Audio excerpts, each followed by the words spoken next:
We bank with SVB since day one. As a child, a first-generation immigrant from a country of war, living safe, middle-class life is the ultimate dream for my parents. I started out my life as a securities attorney, and it was fine, but it wasn't as fulfilling. I went into a different path and found myself at AngelList, the model of Republic, to enable everyone, no matter your net worth or income or age or where you live, to participate and invest in private assets, securities, arts, music. Welcome to Value Add, your edge in building wealth.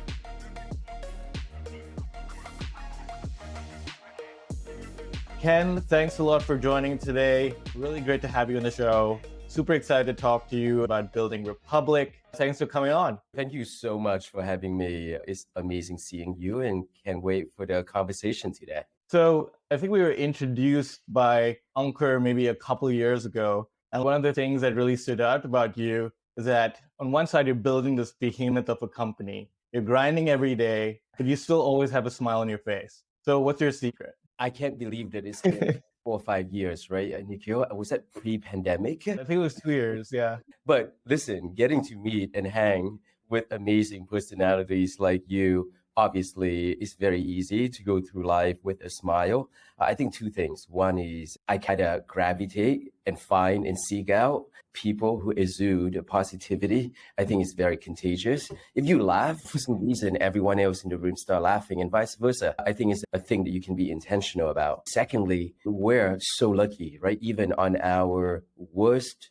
possible days, imagine if you have all of your money in Silicon Valley Bank and you think the world is collapsing on you. I mean, 80% of the world population would give an arm and a leg to be you and be in a comfortable apartment in Manhattan or Brooklyn, have food in the refrigerator. You don't have scorpions and fire ants fighting you. So everything is in context. And I think positivity is just a state of mind. I think that's another thing that stands out about you. At the end of the day, you're super humble. I feel like you have a lot of great qualities of a great leader. One of the things you mentioned, let's just go off of that, right? You mentioned Silicon Valley Bank.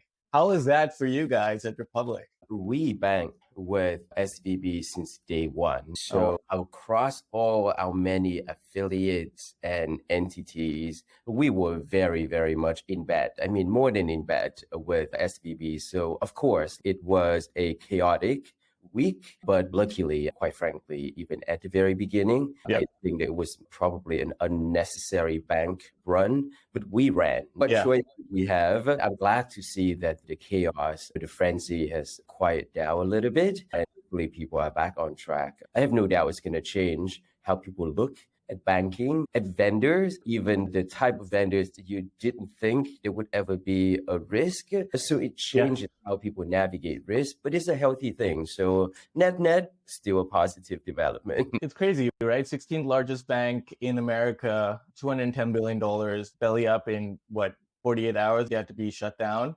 Absolutely crazy how quickly these bank runs feed off of themselves. You don't want to be the guy left with your money in SVB when everyone else is pulling out. But at the same time, you're like, this should not be happening. It's kind of crazy. Agree completely. It's funny how the pace of things is so different than 5 years ago, 10 years ago, or beyond.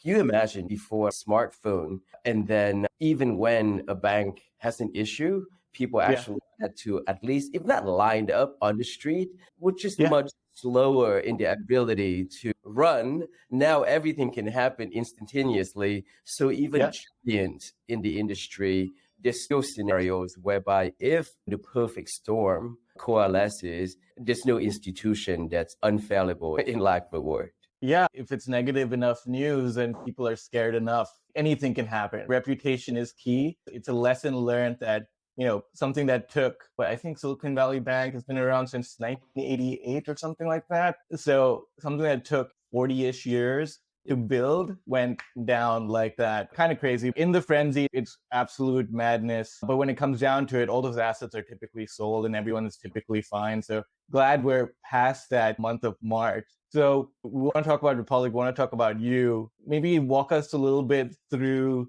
your journey of starting Republic and what, I guess, sparked this interest in democratizing access to startup investing. I spoke with Nicholas Crown yesterday, and he's the podcaster well known on TikTok. He had a term that I really liked. I don't hear it often enough, which is iteration. And I think going through life or building a company, just a process of iterating and pursuing or improving what you're really interested in. So I think changes are good. The pursuit of a company or happiness, it's just a process of that. I think for me, I started out my life as a securities attorney, and it was fine, but it wasn't as fulfilling. And so I tried something else. So another way of looking at it is that I kind of, reiterated or went down a different path, and that didn't work. It was compelling. It was fun to go back in academia to teach full time. I love the human interaction of teaching law,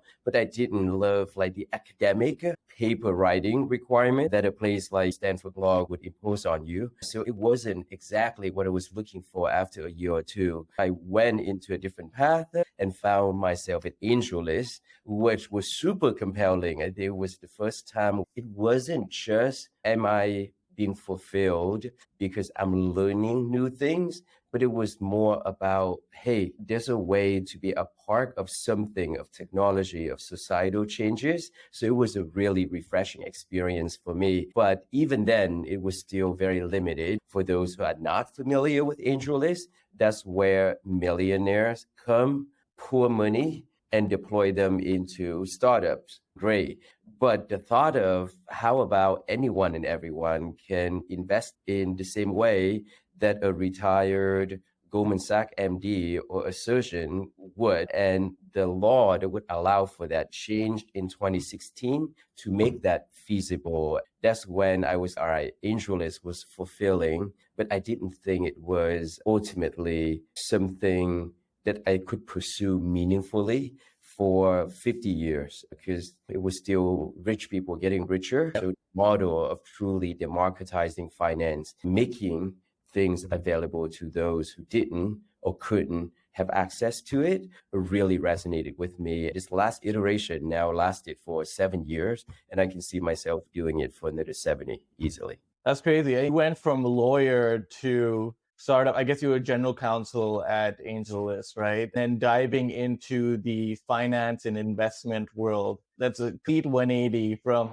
I guess, where you would have thought you would be when you were in school. That's just a testament to the kind of journey that people go through in life. You can be pulled in different directions, but your end path can be very different from where you started. Nikhil, you live in New York, and I wonder if you share this same observation that I've had since started out as an attorney in New York City over a decade ago, that New York, Manhattan in particular, probably the biggest concentration of affluent people. You're on the train and there are like 1,000 people around you. I would say at least 900 of them have such long faces, either stressed or that they're feeling lonely, just unhappy. They're partners at law firms, at consulting firms, at Goldman Sachs, at JP Morgan, and have the kings and queens of the world. Why 9 out of 10 today still? Long faces in suits, in expensive suits.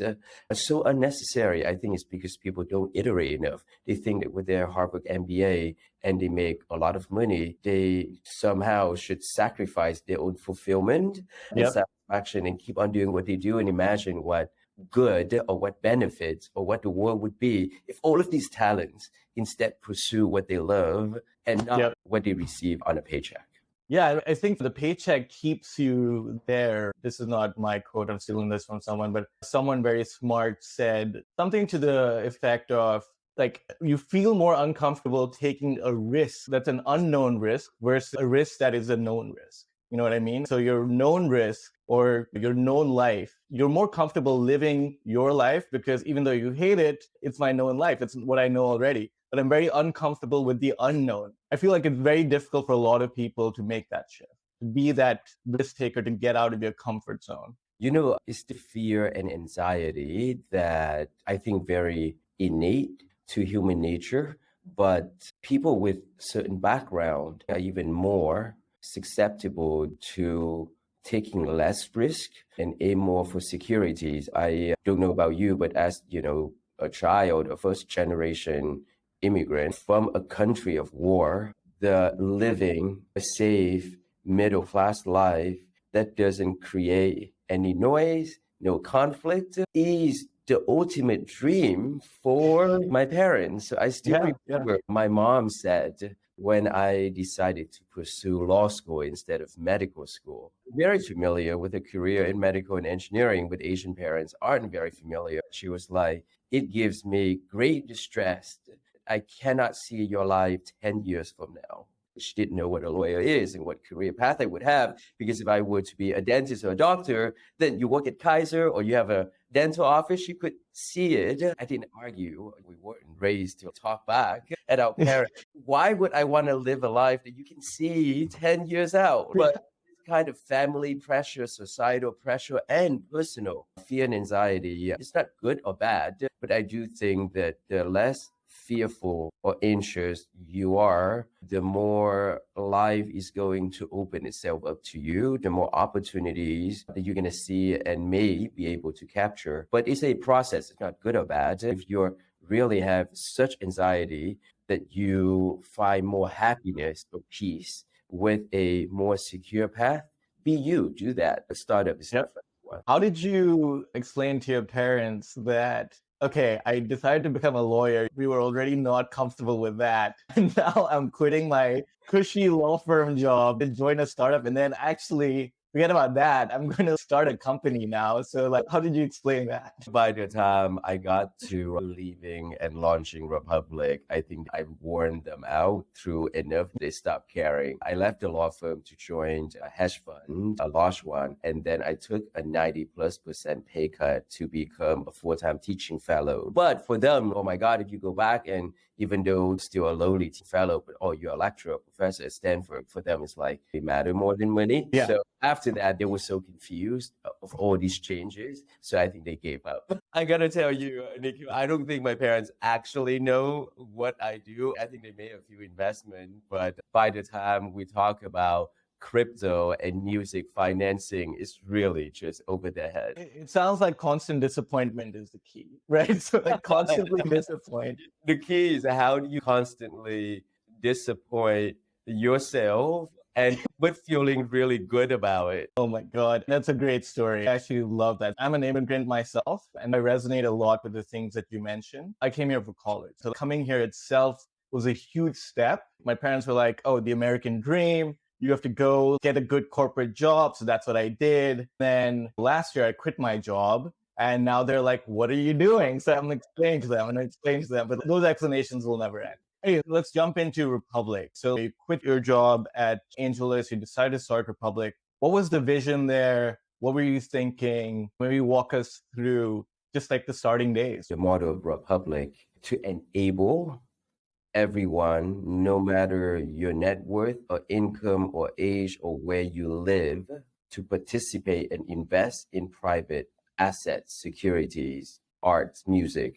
The law that enabled that was something that AngelList was pushing for and lobbied the Obama administration to do. So in many ways, what we do at Republic was very much a product of AngelList, but it was so regulatory and operationally complex to do that the team at AngelList, similarly as to why JP Morgan can't very easily do what we do, it invites so much regulatory complexity that would change the fabric of a company like JP Morgan or AngelList. So Naval actually gave me permission to spin out, so to speak, and AngelList became an institutional co-founder to enable us to do what we do. It's fully independent. At the very beginning, though, I think in the mind of the leadership team at AngelList is that maybe Republic would just be AngelList, but for the masses, that is for a non-accredited investor. I was hoping for a very different future whereby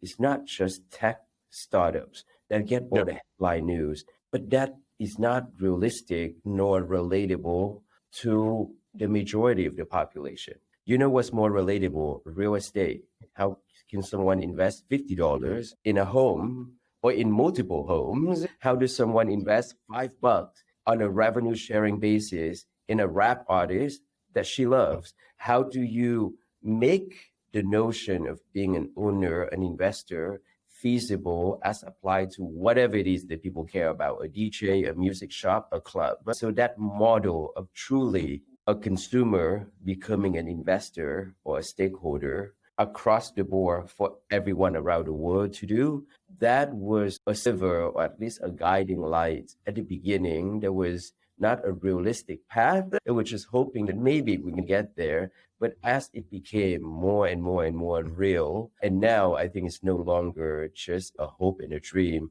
there's no question in my mind that within a decade, the world is going to move in that direction, that every consumer around the world is going to be very familiar and actually becomes a stakeholder in whatever around them that resonates with them. That's very interesting. You still mention it as consumer, individual, as an investor, but essentially what you're pushing for is like that ownership. So the mentality of an owner versus the mentality of an investor, right? I'm more invested in this product because I love it and I want to own it because it's an asset or that's been created of value that I have that I believe has a lot of value to me specifically. Nikhil, I wonder how you or other guests on your podcast define the word invest or investing. What comes to mind when you say I'm investing or they are investing X amount in X thing?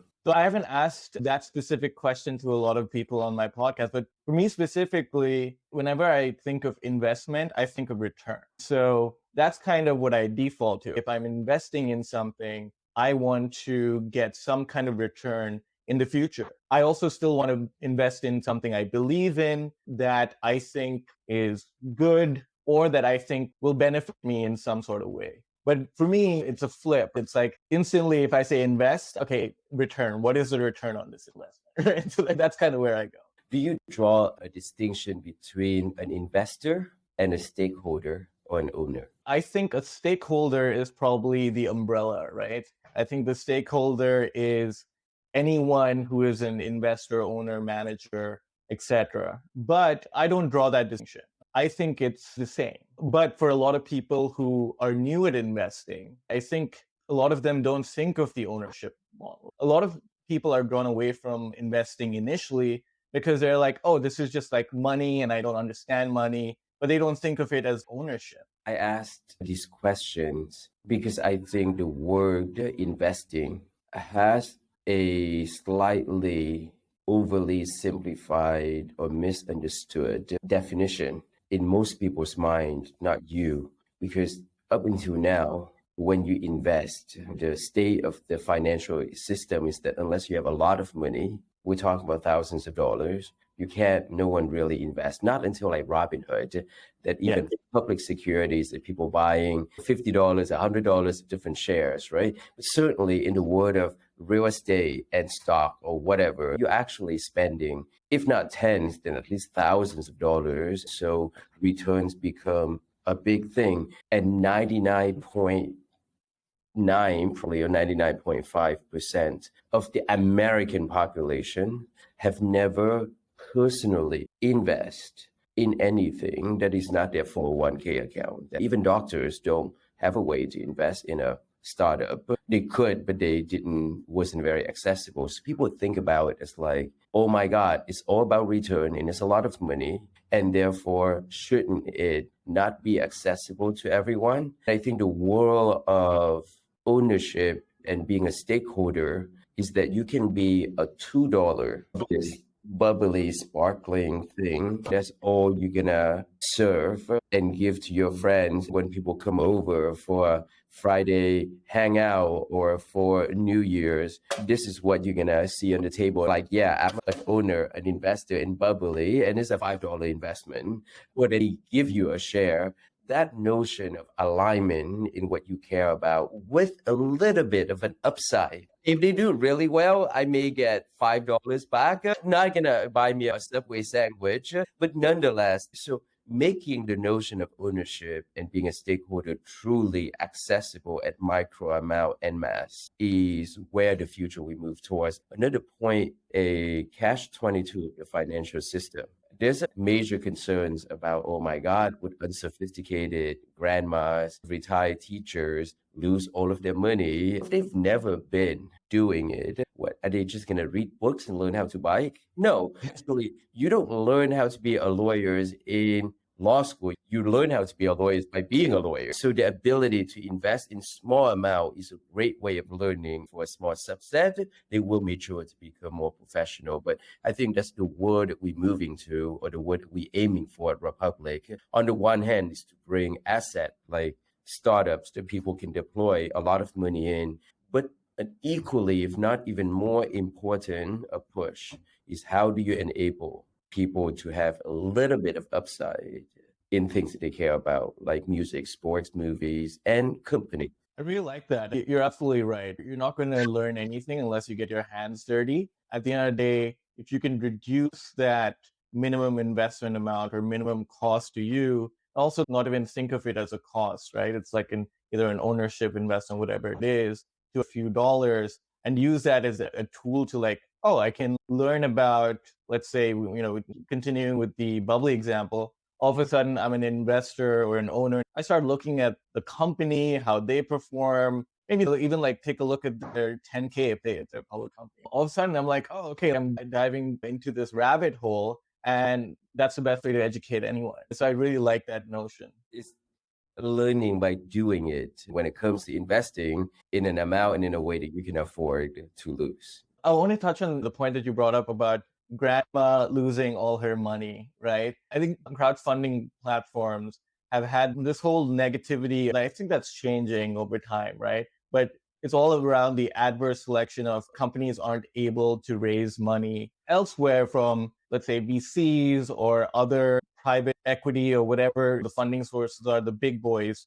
Then they're probably not good companies. So the retail investors are actually getting the bottom of the barrel. What are your thoughts on that? One, I think it's just factually no longer the case. Like if you go to republic.com right now, for example, one company that randomly stands out in my mind, Omni Labs, OHMNI founder is PhD from Google, 2 exits before that. The company is backed by a tier 1 VC, done $5 million ARR, raising at a valuation that I think is well below average for such a credible companies. But the reason why they're doing that is they deal with a consumer public, and the founding team very much believes in exactly what we were just talking about, which is you got to be able to enable people who care about what you're building, whether you're consumers, whether your customers, your fans, to share in that upside.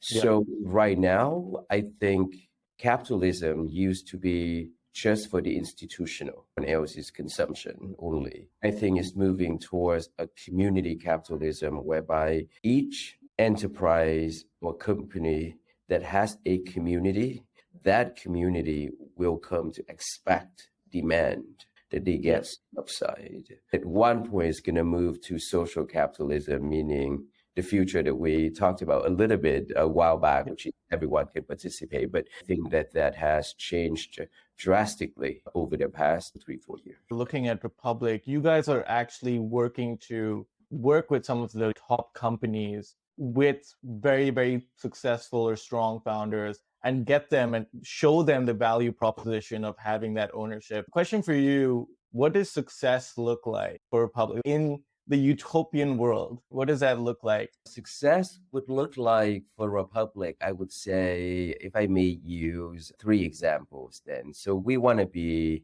essentially Goldman Sachs for the next generation that's open to the masses. And it means a few things. It means that we have an infrastructure that allows people to transact, invest, trade, buy, earn, own, cross-border in small amounts seamlessly. That means that hopefully in 5 years or 8 years, you go on Amazon, you buy Bubbly, and it's a private company. And on the way out, after buying a case of it, there's also a button that say, want to invest $50 on a revenue sharing basis, powered by Republic. click here to learn more. So it's that seamless. Another model is that we hope that, let's say, a young teacher in Pakistan with $1,000 in saving, that she can come to Republic, deposit that $1,000, $900 of that in a super safe type of deposit that earn yield and interest. It can be on a tokenized basis. It can be in a treasury bill. That 10%, of that 10%, 7 parts go to something more illiquid, but still safe. An LP interest, stake in SpaceX, and maybe 3 of the remaining 10, that's 3%, would go into some fun things like Taylor Swift's latest album on a revenue sharing basis, a game that her friend really loves, or a bag that on revenue sharing, or a startup, a Y Combinator early stage startup. So the solution, the go-to financial platform for the retail and high net worth individuals around the world. And I think the last example that we would love to show is that before a company goes IPO, let's say Twitter would go IPO, would go public again, or SpaceX, that they would already open up for millions of fans to participate prior to the IPO, again, powered by Republic, so that when they go public, people would buy and trade much more, and more engaged fashion with more liquidity. I think that's a beautiful vision. The absolute utopian combination of ownership. It's essentially skin in the game. Your customers become your marketers. It's such a smart way of also raising capital, but at the same time, promoting your brand. So there are a number of companies raising money on your platform, and you've gone from startups to real estate, video games, crypto, music, art. You guys have really expanded. I'm curious to know, one, how do you get your customers comfortable with the companies on your platform? So maybe we talk a little bit about the kind of due diligence that you guys do in the background. Then maybe after that, what was the thought process in terms of the expansion of products as well? I think the due diligence, this changes from time to time, so it's not meant to be static. But say if we were to have received 30,000 applications, I think that may be actually just the right range in 2022. Then we launched less than 2% of the companies that apply. But that doesn't mean that companies that didn't get admitted to launch on Republic are not very legitimate. It certainly does not mean that every company that was admitted will succeed or will see an exit from it. I would say should assume that for private investing, if not 9 out of 10 would maybe a 0, that 1 would do very well. So when it boils down to, I think, investment decisions or participation decision, we do our curative lens that's both required by law and applying our own experiences over the years. But no one should be investing in anything they do not understand. Let's say, for example, a startup is doing deep AI. People hear AI in the news a lot nowadays, and they're like, all right, I'm going to invest. Well, do you actually understand? Do you read the page? If they are not inclined, they're like, we're going to rely on secondary factors like tier 1 VC led the round very recently, and now it's the exact same term. Okay, but do you know that that VC also diversify and invest in a bunch of other companies likely in the space or related to the space, and that they're not betting on one company, on this particular one, necessarily yielding them 10x. So are you also following that portfolio framework and diversify? And it's that kind of education and knowledge and learning that we hope to provide. But I think people also need to learn for themselves by investing tiny amount and losing and learning. That's exactly how I personally learned about investing for my AngelList days, and losing return $0 on some of the largest investment that I made in the year 1 that I started, investing in startups. I don't think anyone is an investor until they've lost money. There's no lesson that's stickier than you losing money. And if you're back in 2012, 2013, I still remember I was actually genuine about a real case example. My very first tech investment was the biggest deployment to the 6 years that follow. This company was all the hype. I'm like, It sounds good. I understand the product. It was a used car that would get delivered to you to your home with a bow tie on top. If you didn't like it after 3 days, they'll go and take it back and zero cost to you, right? It was a company called BP, Okay. BEPI. When I invested, it was at 300 million. 6 months later, they raised 2 billion. And then about a year later, $0. Now, I learned that a product I understood, led by a very respected VC, I was so excited about. I put half of my saving into the damn company. I didn't have a lot of money, but at the time, definitely, it was half of my saving was not a lot of money, but I put everything in it. And it was truly a zero a month, a year and a half later. If I didn't learn that lesson, and now I imagine I stay at a law firm, became a partner, and make my first investment, I would have lost way more if I had an opportunity 10 years later, right? So the sooner you get in, the earlier you learn, the more wise you're going to be if you continue to invest or do what it is you do on that same path. Absolutely. One of the key things that you talked about just now is diversification. So you learn by losing, and then you mitigate risk by diversification. Especially in the private markets, it's a risky game, especially VC. And VC is already a diversified portfolio. But if you're putting money into an individual company, you better be okay with losing that money, right? So what is Republic doing to help people diversify their portfolios? And if I may answer the other question that you asked, because it's related to this one, that notion of a binary return, which is either likely you're going to lose all and maybe you're going to make it big, is not for everyone. It's not for most people's comfort zone. So if we aim to build something that anyone can come and transact, trade, and own, we have to have products that relate to a wider risk profiles. And real estate, unlike startup, if I make available on Republic today, 1 bedroom condo in high rises in Midtown Manhattan and 20 1 bedroom condos in different high rises, there's not a whole lot of reading about the different ones that you have to do if you just invest $100, because one may do a little bit better by like 5, 10. None of them is going to be a $0, and none of them is going to you 10x. You're very unlikely going to lose 50% or gain 50%. Up and down, maybe 5, 10%. If New York right now, the real estate market everywhere is low, very likely that if you enter it right now, in 3 or 4 years, you're going to see a 20% gain. I think that folks like our parents who are immigrants and have low risk profile are much more likely to put their $500 into a sliver of a real estate home than they ever would in the next AI company. So that's one of the reasons why we ended up launching different asset classes and make it available. But indeed, we're also rolling out products like Autopilot. You can check a box and say that I want to put in $20 into every single company by a female founder led by a top tier VC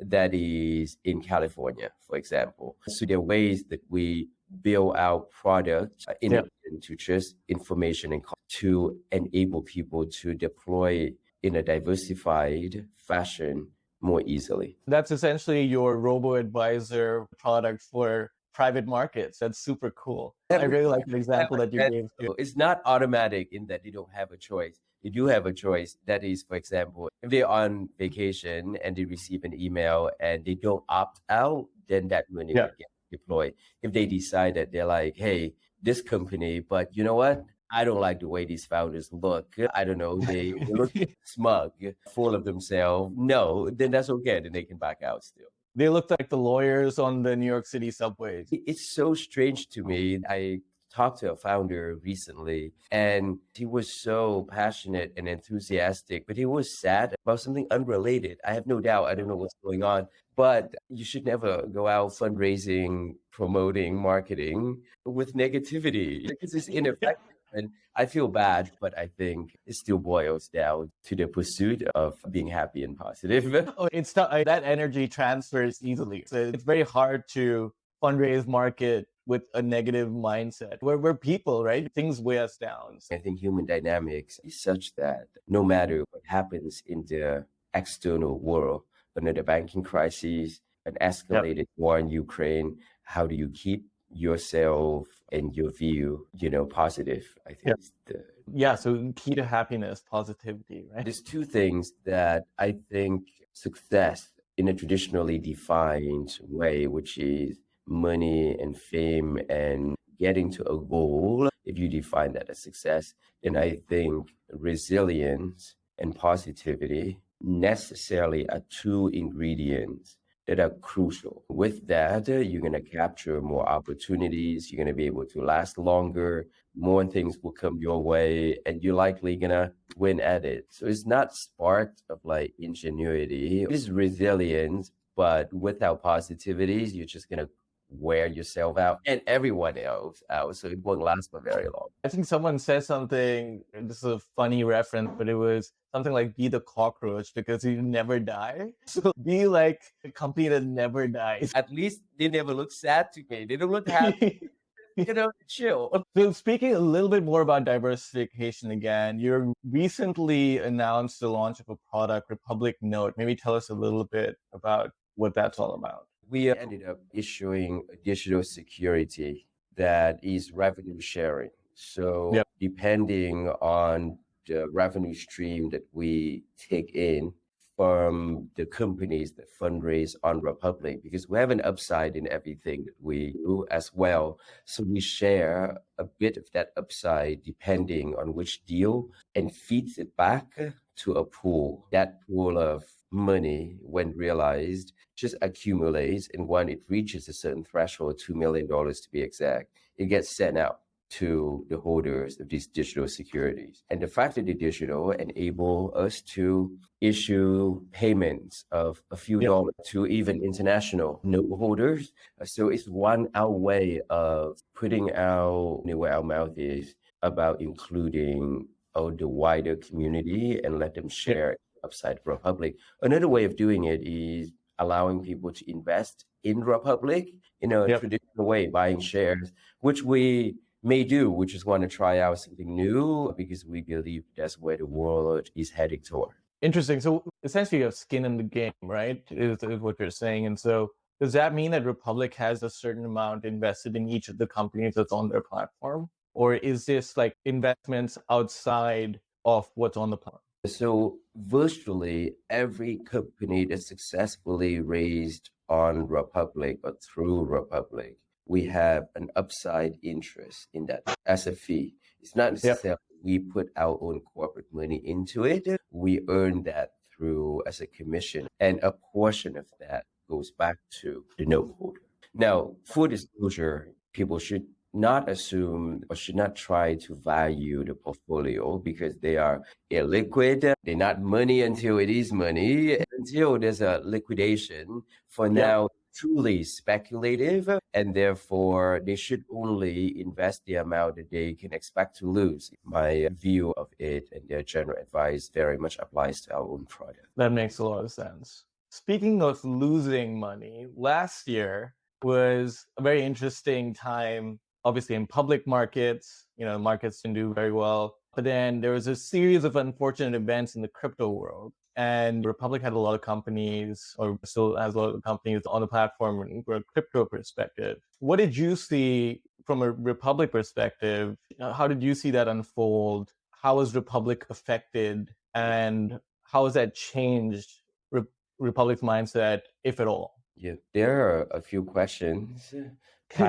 These are all complex issues to parse through. At the high level, I think that it's just an industry that is growing up, and both blockchain, crypto as an industry, but financial services overall. And naturally, growing up meaning you're going to do things that are excessive and you're going to pay for the consequences of it. And then you're going to steer yourself back to the right path. Not unlike a teenager. You're going to go out a little bit too hard. You're going to jump or like do a dare, drink or eat a little bit much, or even drink a little bit much, and you learn from it. So I think that while obviously very regrettable that many people and institutions lost a ton of money with the up and down of market cycle. And in this case, in particular, crypto assets, I think that is a natural development of a maturation of an early industry still. For a moment in time, I think events like FTX and whatnot are definitely eroded, if not the confidence, then the reputation. All of a sudden, people are easy to say that, oh my God, all things crypto are illegitimate, fraud or scammy or whatnot. Obviously, it's not true. But at the same time, I think that in the same way that the banking system in the global economy has been more resilient to SVB and Signature Bank than one would have expected, I think crypto as an industry has been weathering the aftermath of FTX in a way that has been far more resilient than most have predicted in November or December. I mean, Bitcoin, what is it today? 28,000. Balaji is predicting that in $1 million.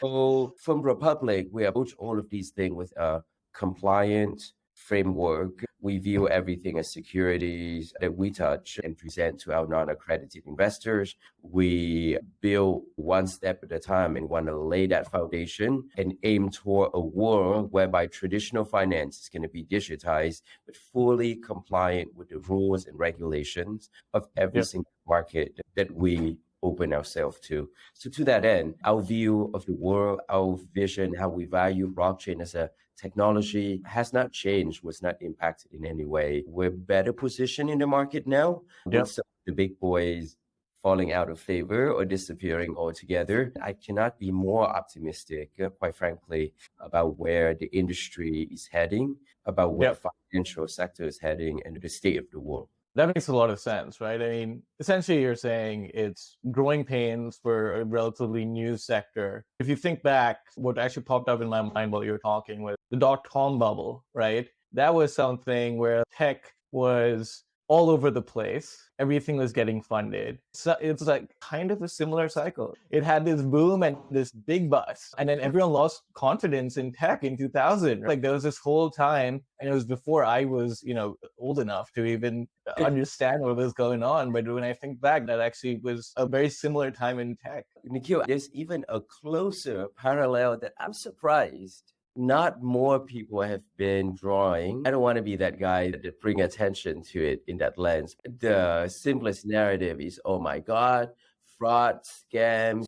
And of course, there's clearly a level of fraud and malintention there, but that the industry is shit, excuse my French, the industry is super scammy, none of this legitimate, this is tulips over again. Look at what Signature Bank, SVB Bank, and the collapse of SVB overnight. A larger company with larger asset in traditional finance, deploying deposit of clients into the financial instruments that would then impacted unfavorably by interest by the federal government and ran out of cash to pay. I mean, it seems to me oranges and tangerines here, not apples and oranges. When you look at FTX and SVB, and does that mean that obviously this is just an evolving and banking is still evolving, and mistakes that people make, some of them are really stupid, maybe so stupid it borderlines on malice. But I think blockchain as a technology and crypto as an industry are here to last and will have a transformative impact in the world of finance across all industries and sectors. That's interesting. I still feel like FTX was more like actual fraud versus SVB was being a bank. The laws around banks are kind of crazy. Like banks are allowed to have only 10% of their deposits. Their equity, if you look at a bank, like a balance sheet of a bank, equity is just 10%. They have like these tier 1, tier 2 capital requirements, regulatory. This is like my background. This is like my bread and butter, right? What was interesting was that there's a Dodd-Frank Act that came out after the 2008 crisis to make banks more resilient. So they have to do this stress testing, blah, blah. And it applied to all banks that were 50 billion plus.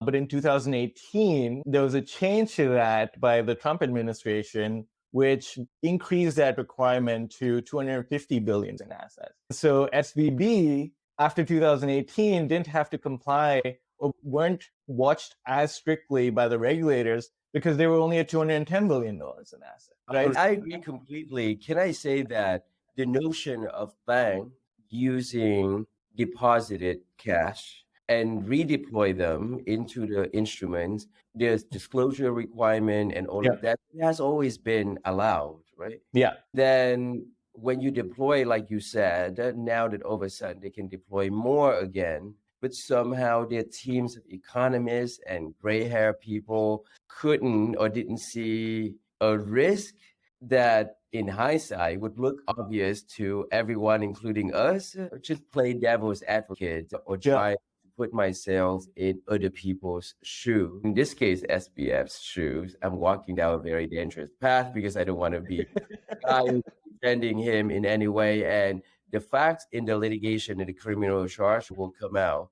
But I don't think that is completely out of the question or unreasonable that you have someone who is so inexperienced, clearly very inexperienced to run a financial product. I mean, he was still in his 20s, and financial regulation is something very complex. Didn't have because all of the funds allow him to not have a board, not have control, not have CFO.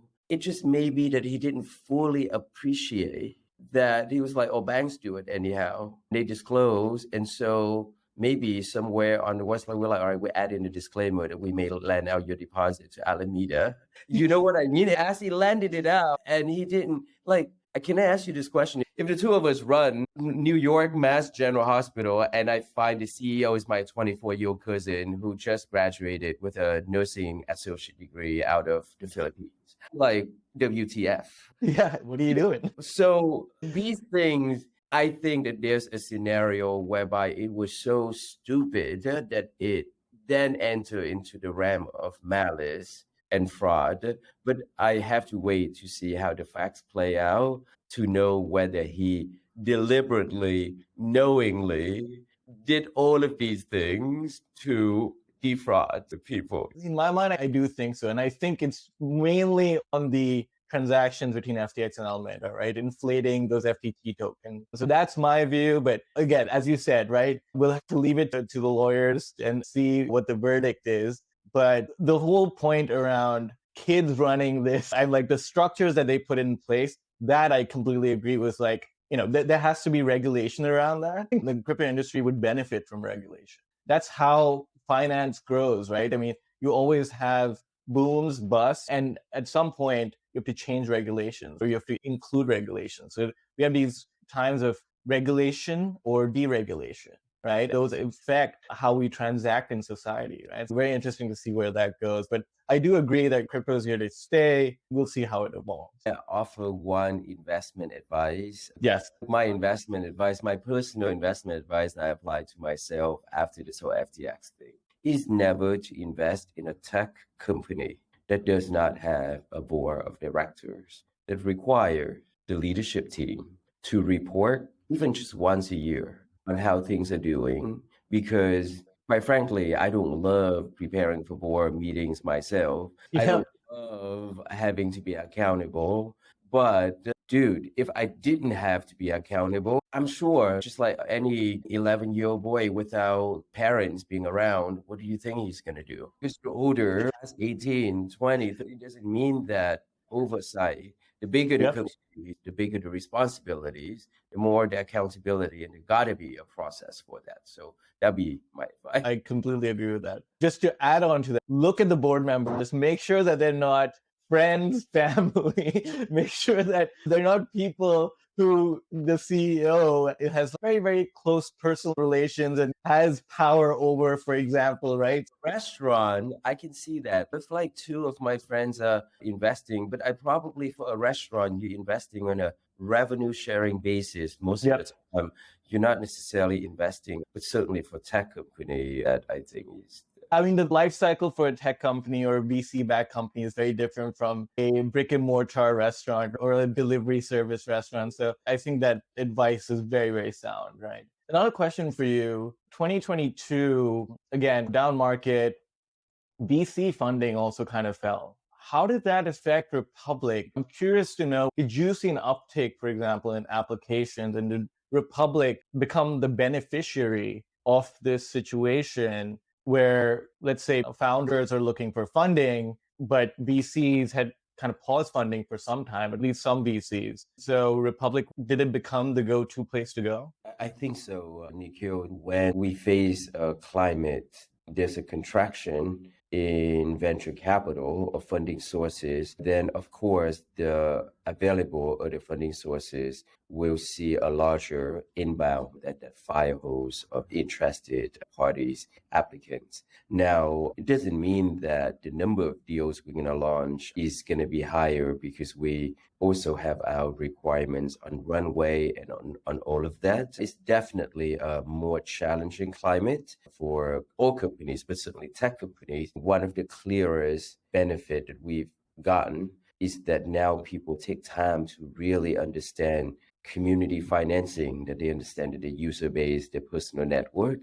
Indeed, there's an avenue for that to be perhaps a meaningful capital source and a marketing arm. So it's just that people are more willing to take time to understand how easy it has become and how it has evolved compared to what they may assume or misunderstand based on whatever reputation or narratives out there. That makes a lot of sense. Another question I have for you, and this is more in terms of your democratizing access to basically include everyone, right? One of the key things in investing from a law perspective is the difference between an accredited versus a non-accredited investor. You're trying your best. I mean, I've watched a bunch of your interviews and I've already kind of seen where you guys are doing a lot to kind of give that access more and more to the non-accredited investors as well. What are your thoughts on the law though? I mean, to me, maybe my bias already, right? So like, to me, it feels like it's an arbitrary number of net worth or minimum, I guess, income level, right? I don't think that number actually signifies anything. Let's take crypto, for example. I bought Bitcoin in 2010, right? I'm like, that doesn't make me a smarter investor. That doesn't mean I know how to do due diligence. That doesn't mean I know how to vet companies, right? So I feel like that number is very arbitrary and the SEC is not focusing on, oh, maybe we can give access to people who are interested in investing by actually allowing them to pass an exam, right? The CU65 is something you can do, but you still have to open an investment advisory for that. I feel like there are a number of accredited investments. Startups are high risk, right? But if you think of private equity, if you think of what all the ultra high net worth individuals are investing in, real estate, art, wine, right? They have pretty good track records of return and lower volatility than, let's say, the stock market. But yet we're able to buy lottery tickets, stocks, crypto, go to Las Vegas. We're able to do all of this, but all of a sudden when it's like good quality vetted investments, I'm sorry, you're out. Nikhil, indeed, the law has already changed. We discussed the notion of iteration, and I think it applies to laws and rules and regulations as well. So the law around only allowing millionaires to invest in private securities, it took 80 years for it to iterate because it came about in the Great Depression, around the times after the Great Depression in the 1930s. And it stayed the same until 2016. So a law does evolve much more slowly, and then tech and then society, but it does evolve. In the UK, for example, to your point, their own level definition of accreditation accounts for sophistication. That means a Goldman analyst with $200,000 in debt can meet the definition of a sophisticated party. So these arbitrary lines where people draw these lines to address a problem oftentimes are inaccurate or crude. It takes time for that to be refined. So the new body of law in the US that allows for non-accredited for everyone to participate also comes with a tons of bells and whistle and disclosure and limitation. That too has been improving at a faster pace. I hope it doesn't take 80 years for it to be super financed.